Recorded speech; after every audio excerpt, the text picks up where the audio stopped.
समय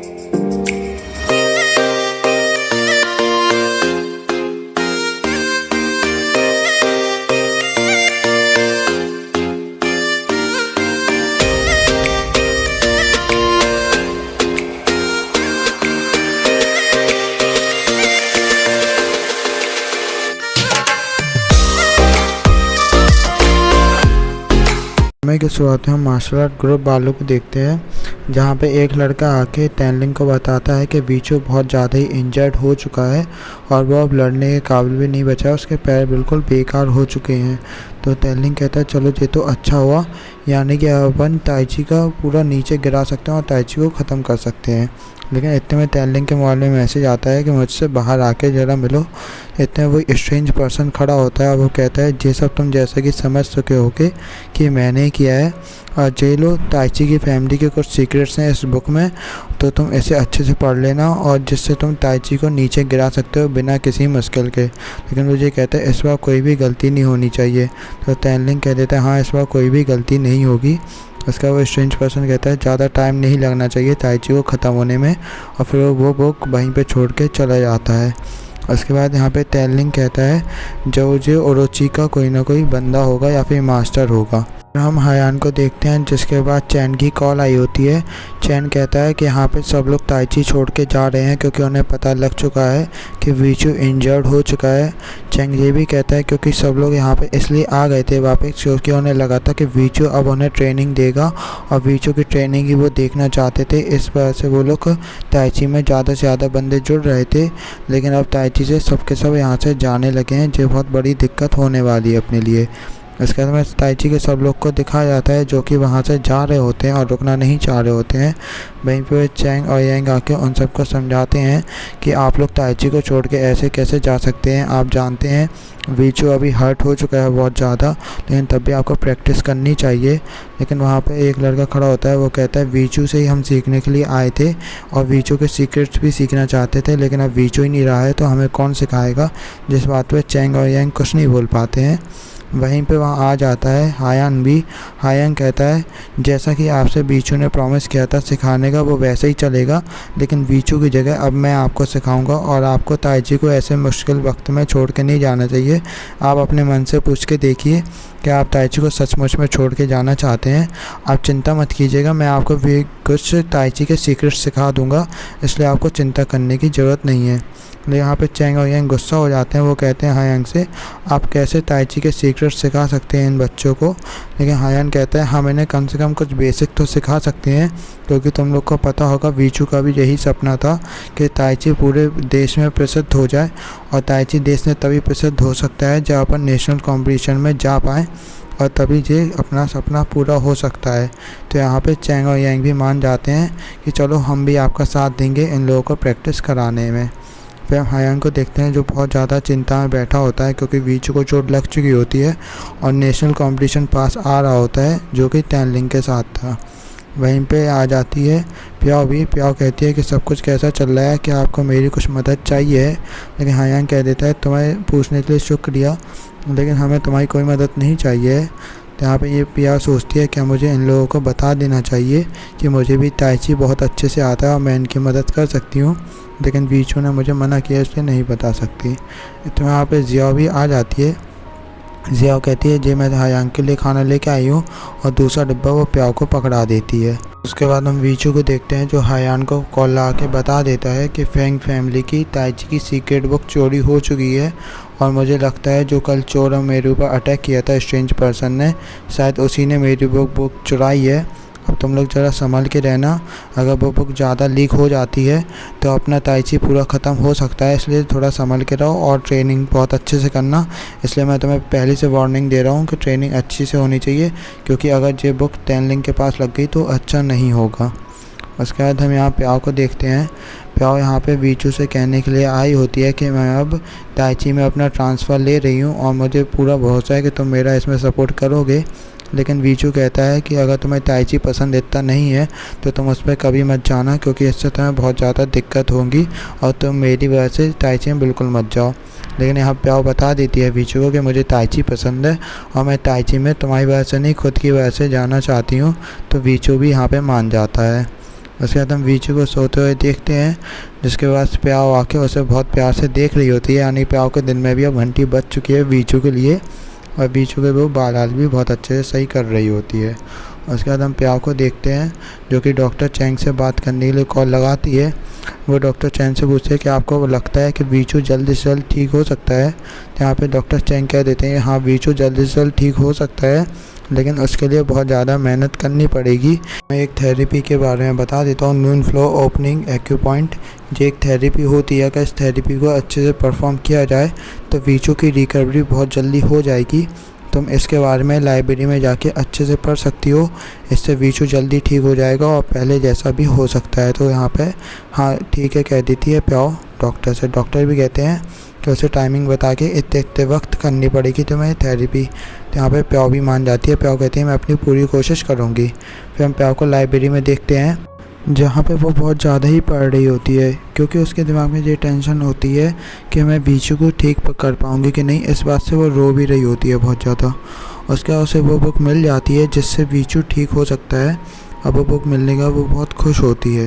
फिर हमें प्याओ जैसे ही वीचू को कॉल करती है, लेकिन वीचू व्हील चेयर से नहीं उठ पाता है और वो गिर जाता है। तो प्याओ जल्दी से आती है वीचू को, पूछती है क्या तुम ठीक हो, तुम कॉल क्यों नहीं उठा रहे थे। उसका वीचू कहता है मैं थोड़ा बिज़ी हो गया था। उसका प्याओ बताती है डॉक्टर ने मुझे एक तरीका बताया है जिससे तुम ठीक हो सकते हो, इससे तुम चिंता मत करो, मैं तुम्हें ठीक करके रहूँगी। लेकिन वीचू कहता है मुझे कोई भी होप नहीं चाहिए। प्याओ कहती है तुम चिंता मत करो। इतने में कोई घर पे आता है तो प्याओ गेट खोलने के लिए जाती है और यहाँ पे वीचू की दादी खड़ी होती हैं। तो वो बोलती हैं क्या तुम प्याओ हो। तो यहाँ पे प्याओ की दादी बताती है मैं वीचू की दादी हूँ। तो प्याओ खुश हो जाती है और तो मैं प्याओ फिर उन्हें अंदर लेके आती है और पूछती है कि आपको टी चाहिए है। तो वो प्याओ को देखने चली आती है कि वो कैसे टी बनाती है। उसके बाद वो पूछती हैं कि तुम इस तरह से क्यों ये वाली टी क्यों बना रही हो। तो प्याओ बताती है वीचू को नींद अच्छे से नहीं आती है, इस वजह से मुझे ये टी बनानी पड़ती है। ये सब देख के बहुत खुश हो जाती है उनकी दादी, कोई तो है वीचू की केयर करने के लिए। उसके बाद प्याओ वहाँ से चली जाती है और वीचू और उसकी दादी को अकेले बात करने देती है। फिर वीचू की दादी पूछती है क्या ये वही लड़की है जिसे तुम सिखा रहे हो ताईची। तो यहाँ पे वीचू भी हाँ कर देता है। उसके बाद वीचू की दादी कहती हैं क्या तुम ठीक हो और तुम इतनी जल्दी कैसे इंजर्ड हो सकते हो और तुम्हें क्या अपना बिल्कुल भी ख्याल नहीं है। तो यहाँ पे वीचू कहता है आपने क्या गॉसिप ज़्यादा सुन लिया, क्योंकि मुझे पता है पूरे कॉलेज में मेरी गॉसिप चल रही होंगी कि मुझे कितनी ज़्यादा चोटें लगी हैं। तो यहाँ पे वीचू की दादी हाँ कह देती हैं कि हाँ मैंने वहीं से सुना है, और तुम बताओ अब तुम ठीक हो कि नहीं हो। और मेरे ऐसा क्यों लग रहा है कि मैं जिसने अटैक किया मैं उसे जानती हूँ, क्या ये बैजिंग मैन है जिसने पहले तुम्हारे पर अटैक किया था। लेकिन वीचू कहता है मैं इन सब चीज़ों को हैंडल कर सकता हूँ। फिर वीचू की दादी वहाँ से चली आती हैं और प्याओ वहीं पे खड़ी रहती है। हम वीचू की दादी को देखते हैं जो बहुत ज़्यादा गुस्सा हो रही थी टीचर पे कि क्या मैंने वीचू को इसलिए यहाँ पे लाया था कि आप उसको सेव भी ना कर पाओ। तो यहाँ पे टीचर बोल देते हैं कि वीचू को सेव करने के लिए हमेशा प्याओ उसके साथ तो रहती है। तो दादी गुस्सा हो जाती है कि टीचर को सब कुछ पता था वीचू और प्याओ के बारे में, लेकिन मुझे इस बारे में कुछ भी नहीं बताया। तो टीचर भी कह देते हैं पूरी यूनिवर्सिटी को वीचू और प्याओ के बारे में पता है, तो आपको गॉसिप से तो पता लग ही जाना चाहिए था। उसके बाद दादी पूछती हैं कि प्याओ कैसी है। तो टीचर सब कुछ बता देते हैं प्याओ के बारे में, जब उसने चीटिंग करके यहाँ आई थी। तो दादी गुस्सा हो जाती है कि अगर वो चीटर थी तो आपने उसे अभी तक इस यूनिवर्सिटी से क्यों नहीं निकाला। तो टीचर कहते हैं वो लेकिन जिसकी पेंटिंग लाई थी वो बहुत अच्छी पेंटिंग थी। तो दादी कहती है मुझे दिखाइए। तो टीचर दिखाते हैं उस पेंटिंग को। उसका टीचर यही बताते हैं कि उसने अपने आप को आगे प्रूफ कर दिया था कि वो भी एक अच्छी पेंटर है, इसलिए वो एक यूनिवर्सिटी में पढ़ रही है। इस तरह हम जियाओ को देखते हैं जो कि हायांग से मिलने के लिए आई होती है। हायांग से पूछती है तुम यहाँ क्या कर रहे हो। तो हायांग कहता है जब मेरी दिमाग टेंशन में होता है तो मैं बुक पढ़ने के लिए आ जाता हूँ। तो यहाँ पे जियाओ कहती है क्या अपन टैरो कार्ड खेलें। तो लेकिन यहाँ पे हायांग मना कर देता है। वो कहता है मुझे इन सब चीज़ों में इंटरेस्ट नहीं है। लेकिन यहाँ पर जियाओ ऐसी ऐसी चीज़ें उसे बताने लगती है कि क्या पता तुम्हें इससे पता चल जाए कि तुम ताइची में जो वो कॉम्पिटिशन जीतोगे नहीं जीतोगे, क्या पता तुम उस कंपटीशन को जीत जाओ, क्या पता तुम्हें आगे की लाइफ के बारे में अपना पता लग जाए। वो ऐसी ऐसी चीज़ें बोलती है कि जहाँ पे हायांग मान जाता है। वो कहता है चलो ठीक है मैं कार्ड चॉइस कर लूँगा, लेकिन मुझे इन पे विश्वास नहीं है। हायांग जैसे ही कार्ड चॉइस कर लेता है उसके बाद फिर वो जियाओ की तरफ देख के कहता है कि आखिर मेरे कार्ड में क्या निकला है। लेकिन जियाओ का मूड ख़राब हो जाता है वो कार्ड देख के। क्योंकि वो कहती है कि हम दोनों सिर्फ एक नॉर्मल फ्रेंड हैं, क्योंकि ये कोई भी टैरो कार्ड का नहीं हो रहा था जिससे अपना रिलेशन पता करना चाह रही थी हायांग के साथ। उसके बाद हम प्याओ को देखते हैं जो कि बहुत कॉन्फिडेंस में आ जाती है, कहती है कि वीचू मैं तुम्हें बिल्कुल ठीक करके रहूँगी। और उसके बाद फिर वो बुक्स को पढ़ना स्टार्ट कर देती है कि वो कैसे कैसे करके वीचू को ठीक कर सकती है, और वीचू की थेरेपी भी करना वो स्टार्ट कर देती है जिससे वीचू ठीक हो जाए। और फिर वो अपने दादाजी को भी फ़ोन लगा के पूछती है कि आपने उस दिन जो सूप बनाया था उस सूप की मुझे ज़रा रेसिपी बता दीजिए, क्योंकि मैं वीचू के लिए वो सूप बनाना चाहती हूँ। तो दादाजी उसे बता देते हैं और फिर वो सूप बनाने लगती है और वीचू से कहती है देख लेना मैं तुम्हें जल्दी से जल्द ठीक करके रहूँगी। तो ये बात सुन के वीचू भी खुश हो जाता है कि वो इतनी मेहनत कर रही है। और कुछ दिन ऐसे ही बीतते जाते हैं। प्याओ वीचू की ऐसी थेरेपी करने लगती है और वीचू को भी थोड़ा सही लगने लगता है, और ऐसे ही वो हर दिन उसे सूप देती है जो उसे दादाजी ने रेसिपी बताई थी, जिस वजह से वो जल्दी ठीक हो जाए। एक दिन वीचू फिर थोड़ा बहुत चलने लगता है तो वो प्याओ के पास आता है कंबल उड़ाने के लिए, लेकिन प्याओ कह रही होती है कि वीचू मैं तुम्हें ठीक करके ही रहूँगी कुछ भी हो जाए। और जैसे ही वीचू कंबल डालने वाला होता है प्याओ के ऊपर, लेकिन वो एकदम से गिर जाता है और प्याओ भी उठ जाती है। वो एकदम से चिल्ला पड़ती है वीचू को देख के और पूछती है तुम आखिरकार यहाँ पे क्या कर रहे हो। बेचारे वीचू की शक्ल उस टाइम देखने लायक थी कि वो आखिर बोले तो बोले क्या, बेचारा वो शांति रह जाता है एकदम। फिर प्याओ वीचू से पूछती है कि तुम मेरे कमरे में क्या कर रहे थे और इधर उधर क्यों घूमते फिर रहे हो। तो यहाँ वीचू कह देता है मुझे लगा कि तुम्हारे पास ब्लैंकेट नहीं है, इस वजह से मैं तुम्हारे लिए ब्लैंकेट लेके आ रहा था। लेकिन प्याओ कहती है तुम आज के बाद यहाँ से वहाँ मत घूमना बेमतलब के। उसके बाद वीचू प्याओ और फिर डॉक्टर को दिखाया जाता है। डॉक्टर वीचू की हेल्थ देख के बहुत ज़्यादा खुश हो जाता है, क्योंकि वीचू की हेल्थ पहले से बहुत अच्छी होती जा रही थी। उसके बाद डॉक्टर कह रहा है क्या तुम मुझे खड़े होकर दिखा सकते हो। तो वीचू खड़ा भी हो जाता है बहुत आराम से, लेकिन अभी भी थोड़ी उसे दिक्कतें हो रही थी खड़े होने में। लेकिन डॉक्टर कह रहा है कि तुम इतनी जल्दी कैसे ठीक हो गए हो, तुम्हें तो ठीक होने में अभी बहुत टाइम लग जाना चाहिए था। तो वो प्याओ से पूछते हैं, तो वो प्याओ बताती है मेरे दादाजी ने एक रेमेडी बताई थी जिस वजह से मैंने वीचू के ऊपर वो ट्राई करी रेसिपी, तो उस वजह से वीचू शायद जल्दी ठीक हो चुका है। तो यहाँ पे डॉक्टर कहते हैं तुम उसी चीज़ को कंटिन्यू रखना जो भी तुम वीचू को दे रही हो, और थेरेपी को भी कंटिन्यू रखना जिससे जल्द से जल्द ठीक हो जाए। लेकिन वीचू पूछता है क्या मैं अब टाइची खेल सकता हूँ कुछ टाइम में। लेकिन यहाँ पे डॉक्टर साफ मना कर देते हैं कि तुम्हें टाइची पे तो अभी ध्यान भी नहीं देना है, तुम अभी पहले ठीक होने पे ध्यान दो। उसके बाद हायान और जियो को देखते हैं।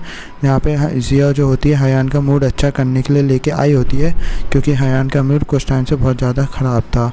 उसके बाद हायान और जियो एक जगह पे बैठ जाते हैं और वहाँ पे लाइटिंग लैंप रखी होती है यानी विशिंग लैंप।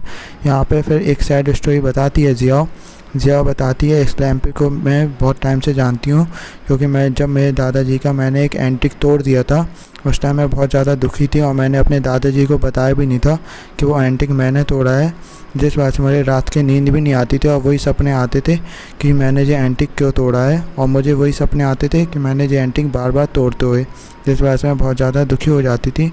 लेकिन एक बार मेरे जब दादाजी ख़त्म हो गए तब मेरे ड्रीम में आए, उन्होंने कहा मैंने तुम्हें कभी ब्लेम नहीं किया है, तब से मैं थोड़ा ठीक फील करने लगी थी, और मेरा कज़न यहाँ पे लेके आया था तब से मैं और अच्छा फील करने लगी थी।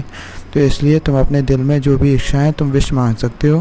तो हायान भी विश मांगने लगता है और ये काम होता है इन दोनों जन का लैंप जलाने का, यानी चैंग और यांग का। यहाँ पे यांग जो होती है वो गुस्सा हो रही होती है, वो कहती है तो हमेशा अपना बड़ा सा मुँह खोल देते हो और तुमने जियाओ की ये वाली विश क्यों मांग ली। यहाँ पे चैंग कहता है तुम देख नहीं रही हो कि वो दोनों जन बहुत ज़्यादा खुश हैं, तो अपन को उन्हें खुश देख के ही खुश हो जाना चाहिए।